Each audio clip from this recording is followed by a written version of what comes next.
राबी पढ़ रही है? जी अम्मी।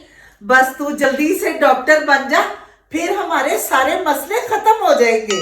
अम्मी लेकिन मैं डॉक्टर बन के अमीर नहीं हो सकती। Oh no! वो क्यों? क्योंकि हाय हाय अल्लाह जी। राबी मुझे लगता है मेरी तो टांगों में से जान निकल जाएगी, बहुत दर्द हो रही है। अम्मी चले मैं आपको डॉक्टर के पास ले चलूं, ये दर्द ऐसे खत्म नहीं होगी। अरे नहीं नहीं, डॉक्टर पे जाने की जरूरत नहीं है, इतनी फीस ले लेते हैं डॉक्टर। बस एक पैनाडोल मंगा दे। हाय मेरे तो सर फट रहा है दर्द से, मेरे से नहीं बनता आज खाना। अम्मी आज खाना नहीं बनाया?